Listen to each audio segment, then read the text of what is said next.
Halo, assalamualaikum warahmatullahi wabarakatuh. Welcome back to Ulimeza Darahman channel. Nah, di video kali ini kita akan ngebahas soal barang kauli tentang FRTKP HOTS SKD Kedinasan 2020 ya adik-adik. So let's check it out. Soal nomor 1, Anda menduduki jabatan humas salah satu rumah sakit. Kemudian Anda mendapatkan keluhan dari salah satu keluarga pasien mengenai penanganan yang kurang baik. Apa yang akan Anda lakukan?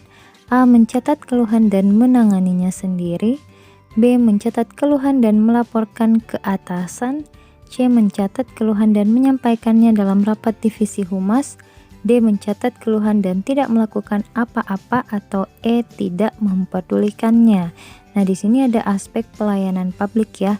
Tugas utama humas yakni adalah menangani segala hal yang berhubungan dengan masyarakat. Salah satunya adalah untuk menerima dan mencatat keluhan. Jadi jawaban yang tepat itu poin 5 ada pada opsi B ya. Kita mencatat keluhan dan melaporkan ke atasan. Karena kenapa harus melaporkan ke atasan? Karena akan berpengaruh ke kebijakan pelayanan selanjutnya.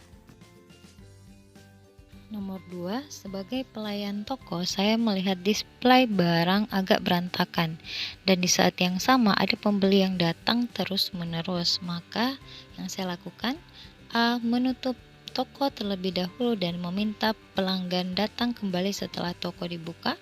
B. Melayani pembeli terlebih dahulu kemudian merapikan toko saat tidak ada pembeli yang butuh untuk dilayani. C. Merapikan display barang tersebut dan meminta pembeli menunggu sebentar. D. Merapikan display barang tersebut dahulu dengan cepat karena kerapihan sangat penting. Atau E. Melayani pembeli terlebih dahulu dan merapikan toko saat menjelang tutup. Nah, kalau kita lihat di sini ada aspek orientasi pada pelayanan ya. Jadi poin 5 itu ada pada opsi B.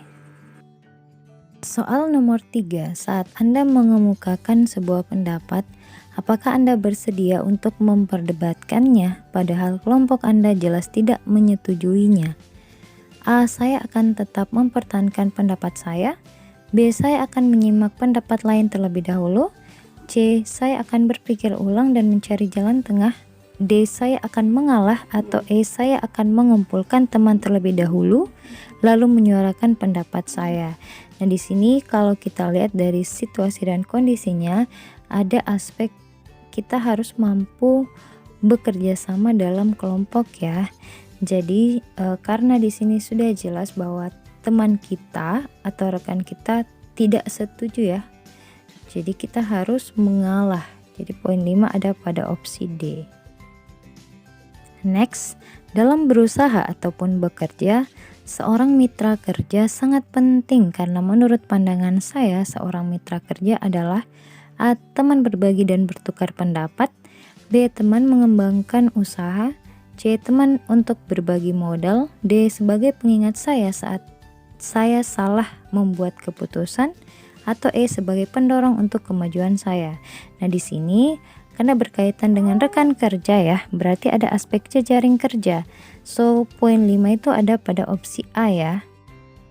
Next, soal nomor 5. Saat saya sedang melayani pelanggan, seorang ibu-ibu menyerobot antrean dan meminta pelayanan dengan segera karena ia lelah dan sudah antri terlalu lama. Sikap saya, A. Memintanya untuk kembali ke antrean. B. Memintanya untuk kembali ke antrean dan tetap melayani sesuai antrean. C. Meminta izin pada antrian yang dia lewati untuk melayaninya terlebih dahulu daripada membuat ribut. D. Mendiamkannya dan tidak memerdulikannya. Atau E. Meminta teman untuk melayaninya. Jadi kalau kita lihat dari situasi dan kondisi pada soal, berarti di situ ada aspek pelayanan publik ya. Nah, di samping aspek pelayanan publik ini, seorang pelayan atau customer service juga itu harus bersikap profesional ya. Jadi jawaban yang tepat itu ada pada opsi B ya. Soal nomor 6, tahun kemarin saya gagal dalam mengikuti ujian seleksi CPNS disebabkan kurangnya persiapan. Yang akan saya lakukan adalah A. Mencari informasi kemungkinan untuk bisa masuk lewat jalur khusus. B. Mencari informasi dan menyiapkan diri dari jauh hari untuk mengikuti ujian tahun berikutnya. C. Merasa kecewa dan berusaha untuk lulus pada tahun berikutnya. D. Berdiam diri dan menyiapkan strategi untuk bisa lulus ujian pada tahun berikutnya. Atau E.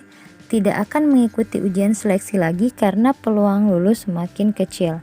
Nah, di sini kondisinya adalah saya gagal mengikuti CPNS sebelumnya ya, tahun kemarin. Berarti apa yang akan saya lakukan untuk menghadapi CPNS tahun berikutnya? Kalau di sini jawaban yang tepat itu atau opsi 5 ada pada opsi B ya, karena di situ ada semangat berprestasi. Oke, itulah tadi FR bocoran TKP HOTS dari adik-adik yang sudah tes SKD Sekolah Kedinasan 2020 ya.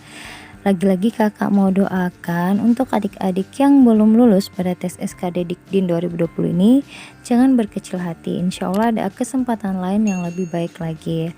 Untuk adik-adik yang sudah tes dan lulus ambang batas, semoga bisa masuk lolos perankingan ya. Dan untuk adik-adik yang belum tes, silahkan siapkan semua senjata kalian untuk menghadapi tes SKD ini ya. Baik itu doa, usaha, dan restu dari orang tua ya, kalian harus punya itu semua. Oke, terima kasih, selamat menonton. Jangan lupa like, comment, share, and subscribe. Assalamualaikum warahmatullahi wabarakatuh.